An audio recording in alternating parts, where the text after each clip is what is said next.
Cam Newton and his Carolina Panthers were one of 3 teams in the NFC South to make the playoffs last season.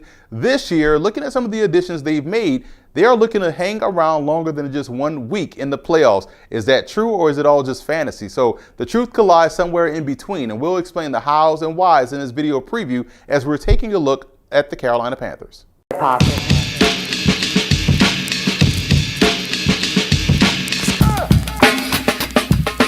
Let's take a look at some of the key storylines heading into the season as we go into our 4-minute offense. Out with the old and in with the experience? Well, that's what the Panthers did this offseason as Mike Shula was relieved of his duties as offensive coordinator, and head coach Ron Rivera made the quick move to hire Norv Turner to be the OC. The Turner move could prove to be a good one, especially for Cam Newton. He's going to maximize Newton's strengths as a downfield passer while also helping take some of the pressure off him by boosting the running game, which could not only help Newton get back to the MVP level we saw a few seasons ago, but also help maximize the talent on the roster. Turner will be entering his 33rd year in the NFL, and the hope is that the year off from coaching help reinvigorate him to the point where he's ready to go at it for the long haul, as he'll be working with his son Scott Turner, who's been the Panthers QB coach the last 3 seasons. Another person that stands to benefit from the Norv Turner hire would be second-year back Christian McCaffrey. Last year, it seemed that times the Panthers were confused on how to use the multi-talented runner out of Stanford, when the answer was pretty simple if you ask me: just turn around and hand him the football. I think Norv Turner would do just that while also getting him involved in the passing game. Football is an easy game, and when you have a threat like Christian McCaffrey, your biggest asset as an offensive squad is to have him out there on the field at all times. That takes the predictability of usage away from the defense, which aids a player in being much more productive. McCaffrey is an every down back, and hopefully he gets treated as such from here on out. In the offseason, the Panthers made it a priority to get better on the back end. We saw them try to sign Bashaud Breeland, but he ended up failing a physical. They went out and signed corners Ross Cockrell and Lorenzo Dawson, safety Denoris Searcy, and in the second round of the NFL draft, they selected cornerback Dante Jackson out of LSU, all to improve a pass defense that had its issues in stopping the big play or creating them. Last year, the Panthers secondary only picked off 7 passes, and the hope is that with the new additions, along with the expected progressions from cornerbacks James Bradbury, Corn Elder, and Kayvon Seymour, and also safety Mike Adams, that we'll see that number at least double in 2018.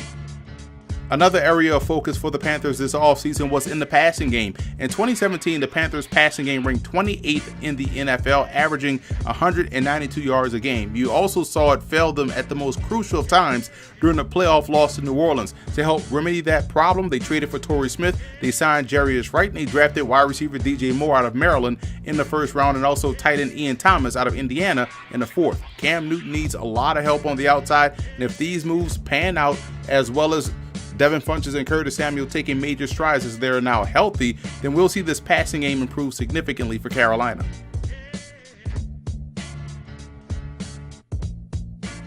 A reason for optimism for the Carolina Panthers has to start with quarterback Cam Newton. He's won an MVP, led this team to the Super Bowl and playoff appearances 4 out of the 7 times in his young career. As long as he's healthy, he's an extremely productive offensive player that gives the Panthers a chance each and every Sunday.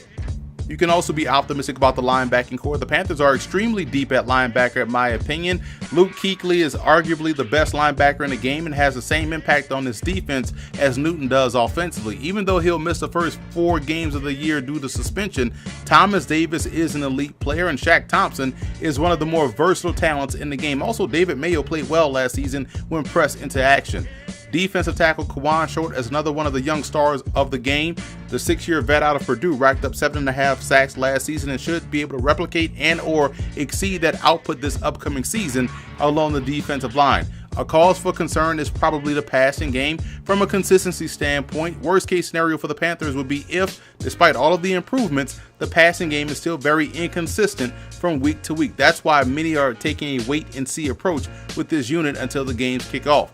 That would also lead to some of the same concerns about the offensive line, but this time from a cohesiveness perspective. You hope that they found the right combination of guys up front to move forward with. Losing All-Pro guard Andrew Noel is definitely a huge blow, but it's time for guys to step in and be the pros that they are expected to be. You figure guys like Ryan Khalil and Trey Turner back healthy, and Darrell Williams building on what he did last year is a major step in the right direction. Also, they'll need guys like Matt Khalil to be much more consistent as well in order to really strengthen the front 5. I would also have some concerns about the safety play. I know the Panthers made some moves in both free agency and in the draft to strengthen this area, but how better are we expecting them to be this upcoming season? Again, this is another place where you can have that wait and see approach about the 2018 Carolina Panthers. Now here are some quick Panther takes as they head into training camp. Look for running back Christian McCaffrey and cornerback Corn Elder to have breakout seasons. McCaffrey will go over 1,000 yards rushing and have over 500 yards in the passing game as well. I think he's going to have a phenomenal season. And Elder is a tailor-made slot defender with top-notch instincts and ball skills, and we'll get that opportunity to showcase that this season. And speaking of ball skills, look for free agent signee Lorenzo Dawes to be a training camp surprise. Hell, he was already one in minicamp, and I feel as though the Broncos made a mistake in letting him walk, but their loss is the Panthers' gain. Offensively, keep an eye on Fred Ross, the second-year receiver out of Mississippi State. He's got dependable hands and is back healthy to showcase those skills and put himself in position to get into that rotation out there on the flanks. Rookie impact players are wide receiver DJ Moore and cornerback Dante Jackson. The Panthers made these two selections back-to-back for a reason. They're expecting these guys to come in and be major contributors very early, and they won't disappoint. I would also throw out there 4th-round pick Marquise Haynes out of Ole Miss. He's a playmaker that can serve as an outside linebacker or defensive end and will be a pass-rushing playmaking specialist on this defense right away. And from a fantasy football perspective, Cam Newton is the one you should definitely target and make a priority to snatch up. He puts the ball in the end zone on both ends of offense and should produce once again this season.